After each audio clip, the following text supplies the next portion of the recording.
يسألونك عن الشهر الحرام قتال فيه قل قتال فيه كبير وصد عن سبيل الله وكفر به والمسجد الحرام وإخراج أهله منه أكبر عند الله والفتنة أكبر من القتل ولا يزالون يقاتلونكم حتى يردوكم عن دينكم إن استطاعوا ومن يرتد منكم عن دينه فيمت وهو كافر فأولئك حبطت أعمالهم في الدنيا والآخرة وأولئك أصحاب النار هم فيها خالدون۔ لوگ پوچھتے ہیں ماہ حرام میں لڑنا کیسا ہے؟ کہو اس میں لڑنا بہت برا ہے، مگر راہ خدا سے لوگوں کو روکنا اور اللہ سے کفر کرنا اور مسجد حرام کا راستہ خدا پرستوں پر بند کرنا اور حرم کے رہنے والوں کو وہاں سے نکالنا اللہ کے نزدیک اس سے بھی زیادہ برا ہے اور فتنہ خوریزی سے شدید تر ہے۔ وہ تو تم سے لڑے ہی جائیں گے حتیٰ کہ اگر ان کا بس چلے تو تمہیں اس دین سے پھیر لے جائیں، اور یہ خوب سمجھ لو کہ تم میں سے جو کوئی اس دین سے پھرے گا اور کفر کی حالت میں جان دے گا اس کے اعمال دنیا اور آخرت دونوں میں ضائع ہو جائیں گے۔ ایسے سب لوگ جہنمی ہیں اور ہمیشہ جہنم ہی میں رہیں گے، اور فتنہ خوریزی سے شدید تر ہے۔ یہ بات ایک واقعے سے متعلق ہے۔ رجب 2 ہجری میں نبی صلی اللہ علیہ وسلم نے 8 آدمیوں کا ایک دستہ نخلہ کی طرف بھیجا تھا، جو مکے اور طائف کے درمیان ایک مقام ہے، اور اس کو ہدایت فرما دی تھی کہ قریش کی نقل و حرکت اور ان کے آئندہ ارادوں کے متعلق معلومات حاصل کرے۔ جنگ کی کوئی اجازت آپ نے نہیں دی تھی، لیکن ان لوگوں کو راستے میں قریش کا ایک چھوٹا سا تجارتی قافلہ ملا اور اس پر انہوں نے حملہ کر کے ایک آدمی کو قتل کر دیا اور باقی لوگوں کو ان کے مال سمیت گرفتار کر کے مدینے لے آئے۔ یہ کارروائی ایسے وقت ہوئی جبکہ رجب ختم اور شعبان شروع ہو رہا تھا، اور یہ امر مشتبہ تھا کہ آیا حملہ رجب یعنی ماہ حرام ہی میں ہوا ہے یا نہیں، لیکن قریش نے اور ان سے درپردہ ملے ہوئے یہودیوں اور منافقین مدینہ نے مسلمانوں کے خلاف پروپیگنڈا کرنے کے لیے اس واقعے کو خوب شہرت دی اور سخت اعتراضات شروع کر دیے کہ یہ لوگ چلے ہیں بڑے اللہ والے بن کر، اور حال یہ ہے کہ ماہ حرام تک میں خوریزی سے نہیں چوکتے۔ انہی اعتراضات کا جواب اس آیت میں دیا گیا ہے۔ جواب کا خلاصہ یہ ہے کہ بلا شبہ ماہ حرام میں لڑنا بڑی بری حرکت ہے، مگر اس پر اعتراض کرنا ان لوگوں کے منہ کو تو زیب نہیں دیتا جنہوں نے 13 برس مسلسل اپنے سینکڑوں بھائیوں پر صرف اس لیے ظلم توڑے کہ وہ ایک خدا پر ایمان لائے تھے، پھر ان کو یہاں تک تنگ کیا کہ وہ جلاوطن ہونے پر مجبور ہو گئے، پھر اس پر بھی اکتفا نہ کیا اور اپنے ان بھائیوں کے لیے مسجد حرام تک جانے کا راستہ بھی بند کر دیا، حالانکہ مسجد حرام کسی کی مملوکہ جائیداد نہیں ہے، اور پچھلے 2000 برس میں کبھی ایسا نہیں ہوا کہ کسی کو اس کی زیارت سے روکا گیا۔ اب جن ظالموں کا نامہ اعمال ان کرتوتوں سے سیاہ ہے، ان کا کیا منہ ہے کہ ایک معمولی سی سرحدی جھڑپ پر اس قدر زور شور کے اعتراضات کریں، حالانکہ اس جھڑپ میں جو کچھ ہوا ہے وہ نبی کی اجازت کے بغیر ہوا ہے، اور اس کی حیثیت اس سے زیادہ کچھ نہیں ہے کہ اسلامی جماعت کے چند آدمیوں سے ایک غیر ذمہ دارانہ فعل کا ارتکاب ہو گیا ہے۔ اس مقام پر یہ بات بھی معلوم رہنی چاہیے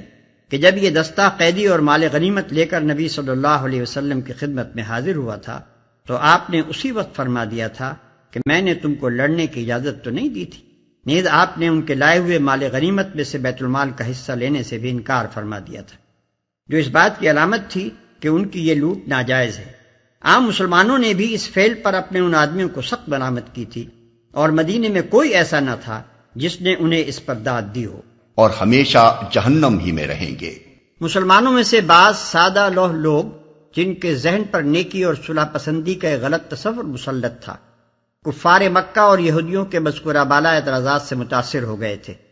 اس آیت میں انہیں سمجھایا گیا ہے کہ تم اپنی ان باتوں سے یہ امید نہ رکھو کہ تمہارے اور ان کے درمیان صفائی ہو جائے گی،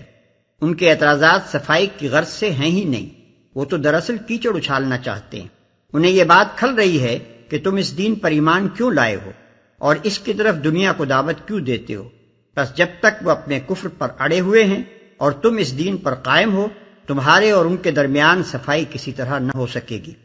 اور ایسے دشمنوں کو تم معمولی دشمن بھی نہ سمجھو جو تم سے مال و زر یا زمین چھیننا چاہتا ہے،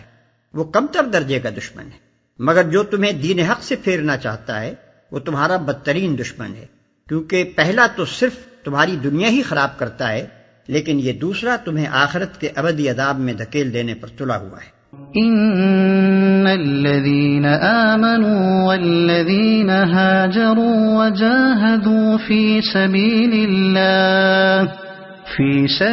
الله اولئك يرجون رحمة الله والله غفور رحيم۔ بخلاف اس کے جو لوگ ایمان لائے ہیں اور جنہوں نے خدا کی راہ میں اپنا گھر بار چھوڑا اور جہاد کیا ہے، وہ رحمت الہی کے جائز امیدوار ہیں، اور اللہ ان کی لغزشوں کو معاف کرنے والا اور اپنی رحمت سے انہیں نوازنے والا ہے۔ اور جہاد کیا ہے، جہاد کے معنی ہے کسی مقصد کو حاصل کرنے کے لیے اپنی انتہائی کوشش صرف کر دینا۔ یہ محض جنگ کا ہم معنی نہیں ہے، جنگ کے لیے تو قتال کا لفظ استعمال ہوتا ہے، جہاد اس سے وسیع تر مفہوم رکھتا ہے، اور اس میں ہر قسم کی جد و جہد شامل ہے۔ مجاہد وہ شخص ہے جو ہر وقت اپنے مقصد کی دھن میں لگا ہو، دماغ سے اسی کے لیے تدبیریں سوچے، زبان و قلب سے اسی کی تبلیغ کرے، ہاتھ پاؤں سے اسی کے لیے دوڑ دھوپ اور محنت کرے، اپنے تمام امکانی وسائل اس کو فروغ دینے میں صرف کر دے، اور ہر اس مزاحمت کا پوری قوت کے ساتھ مقابلہ کرے جو اس راہ میں پیش آئے، حتیٰ کہ جب جان کی بازی لگانے کی ضرورت ہو تو اس میں بھی دریغ نہ کرے۔ اس کا نام ہے جہاد۔ اور جہاد فی سبیل اللہ یہ ہے کہ یہ سب کچھ صرف اللہ کی رضا کے لیے اور اس غرض کے لیے کیا جائے کہ اللہ کا دین اس کی زمین پر قائم ہو اور اللہ کا کلمہ سارے کلموں پر غالب ہو جائے، اس کے سوا اور کوئی غرض مجاہد کے پیش نظر نہ ہو۔ يسألونك عن الخمر والميسر قل فيهما إثم كبير ومنافع للناس وإثمهما أكبر من نفعهما ويسألونك ماذا ينفقون قل العفو كذلك يبين الله لكم الآيات لعلكم تتفكرون في الدنيا والآخرة۔ پوچھتے ہیں شراب اور جوئے کا کیا حکم ہے؟ کہو ان دونوں چیزوں میں بڑی خرابی ہے، اگرچہ ان میں لوگوں کے لیے کچھ منافع بھی ہیں، مگر ان کا گناہ ان کے فائدے سے بہت زیادہ ہے۔ پوچھتے ہیں ہم راہ خدا میں کیا خرچ کریں؟ کہو جو کچھ تمہاری ضرورت سے زیادہ ہو۔ اس طرح اللہ تمہارے لیے صاف صاف احکام بیان کرتا ہے، شاید کہ تم دنیا اور آخرت دونوں کی فکر کرو، مگر ان کا گناہ ان کے فائدے سے بہت زیادہ ہے۔ یہ شراب اور جوئے کے متعلق پہلا حکم ہے، جس میں صرف اظہار ناپسندیدگی کر کے چھوڑ دیا گیا ہے تاکہ ذہن ان کی حرمت قبول کرنے کے لیے تیار ہو جائیں۔ بعد میں شراب پی کر نماز پڑھنے کی ممانعت آئی، پھر شراب اور جوئے اور اس نوعیت کی تمام چیزوں کو قطعی حرام کر دیا گیا۔ ملاحظہ ہو سورہ نساء آیت 43، سورہ مائدہ آیت 90۔ وَيَسْأَلُونَكَ عَنِ الْيَتَامَى قُلْ إِصْلَاحٌ لَهُمْ خَيْرٌ وَإِن تُخَالِطُوهُمْ فَإِخْوَانُكُمْ وَاللَّهُ يَعْلَمُ الْمُفْسِدَ مِنَ الْمُصْلِحِ وَلَوْ شَاءَ اللَّهُ لَأَعْنَتَكُمْ إِنَّ اللَّهَ عَزِيزٌ حَكِيمٌ۔ پوچھتے ہیں یتیموں کے ساتھ کیا معاملہ کیا جائے؟ کہو جس طرز عمل سے ان کے لیے بھلائی ہو وہی اختیار کرنا بہتر ہے۔ اگر تم اپنا اور ان کا خرچ اور رہنا سہنا مشترک رکھو تو اس میں کوئی مذائقہ نہیں، آخر وہ تمہارے بھائی بند ہی تو ہیں۔ برائی کرنے والے اور بھلائی کرنے والے دونوں کا حال اللہ پر روشن ہے۔ اللہ چاہتا تو اس معاملے میں تم پر سختی کرتا، مگر وہ صاحب اختیار ہونے کے ساتھ صاحب حکمت بھی ہے، وہی اختیار کرنا بہتر ہے۔ اس آیت کے نزول سے پہلے قرآن میں یتیموں کے حقوق کی حفاظت کے متعلق بار بار سخت احکام آ چکے تھے، اور یہاں تک فرما دیا گیا تھا کہ یتیم کے مال کے پاس نہ پھٹکو،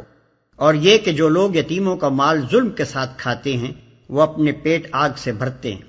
ان شدید احکام کی بنا پر وہ لوگ جن کی تربیت میں یتیم بچے تھے اس قدر خوفزدہ ہو گئے تھے کہ انہوں نے ان کا کھانا پینا تک اپنے سے الگ کر دیا تھا، اور اس احتیاط پر بھی انہیں ڈر تھا کہ کہیں یتیموں کے مال کا کوئی حصہ ان کے مال میں نہ مل جائے۔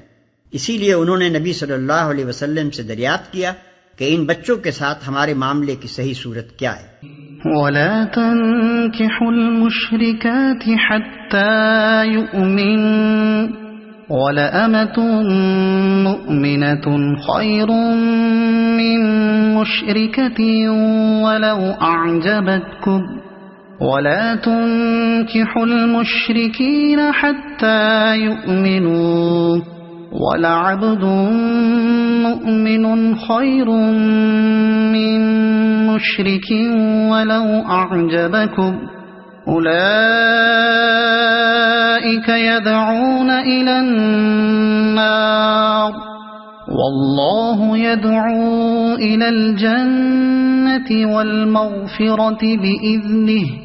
وَيُبَيِّنُ آيَاتِهِ لِلنَّاسِ لَعَلَّهُمْ يَتَذَكَّرُونَ۔ تم مشرک عورتوں سے ہرگز نکاح نہ کرنا جب تک کہ وہ ایمان نہ لے آئیں۔ ایک مومن لونڈی مشرک شریف زادی سے بہتر ہے اگرچہ وہ تمہیں بہت پسند ہو، اور اپنی عورتوں کے نکاح مشرک مردوں سے کبھی نہ کرنا جب تک کہ وہ ایمان نہ لے آئیں۔ ایک مومن غلام مشرک شریف سے بہتر ہے اگرچہ وہ تمہیں بہت پسند ہو۔ یہ لوگ تمہیں آگ کی طرف بلاتے ہیں، اور اللہ اپنے اذن سے تم کو جنت اور مغفرت کی طرف بلاتا ہے، اور وہ اپنے احکام واضح طور پر لوگوں کے سامنے بیان کرتا ہے۔ توقع ہے کہ وہ سبق لیں گے اور نصیحت قبول کریں گے۔ یہ لوگ تمہیں آگ کی طرف بلاتے ہیں۔ یہ ہے علت و مصلحت اس حکم کی جو مشرکین کے ساتھ شادی بیاہ کا تعلق نہ رکھنے کے متعلق اوپر بیان ہوا تھا۔ عورت اور مرد کے درمیان نکاح کا تعلق محض ایک شہوانی تعلق نہیں ہے، بلکہ وہ ایک گہرا تمدنی، اخلاقی اور قلبی تعلق ہے۔ مومن اور مشرک کے درمیان اگر یہ قلبی تعلق ہو تو جہاں اس امر کا امکان ہے کہ مومن شوہر یا بیوی کے اثر سے مشرک شوہر یا بیوی پر اور اس کے خاندان اور آئندہ نسل پر اسلام کے عقائد اور طرز زندگی کا نقش ثبت ہوگا، وہیں اس امر کا بھی امکان ہے کہ مشرک شوہر یا بیوی کے خیالات اور طور طریقوں سے نہ صرف مومن شوہر یا بیوی بلکہ اس کا خاندان اور دونوں کی نسل تک متاثر ہو جائے گی۔ اور غالب امکان اس امر کا ہے کہ ایسے ازدواج سے اسلام اور کفر و شرک کی ایک ایسی باجون مرکب اس گھر اور اس خاندان میں پرورش پائے گی جس کو غیر مسلم خواہ کتنا ہی پسند کریں مگر اسلام کسی طرح پسند کرنے کے لیے تیار نہیں ہے۔ جو شخص صحیح معنوں میں مومن ہو وہ محض اپنے جذبات شہوانی کی تسکین کے لیے کبھی یہ خطرہ مول نہیں لے سکتا کہ اس کے گھر اور اس کے خاندان میں کافرانہ و مشرکانہ خیالات اور طور طریقے پرورش پائیں، اور وہ خود بھی نادانستہ اپنی زندگی کے کسی پہلو میں کفر و شرک سے متاثر ہو جائے۔ اگر بالفرض ایک فرد مومن کسی فرد مشرک کے عشق میں بھی مبتلا ہو جائے تب بھی اس کے ایمان کا اقتضا یہی ہے کہ وہ اپنے خاندان، اپنی نسل اور خود اپنے دین و اخلاق پر اپنے شخصی جذبات قربان کر دے۔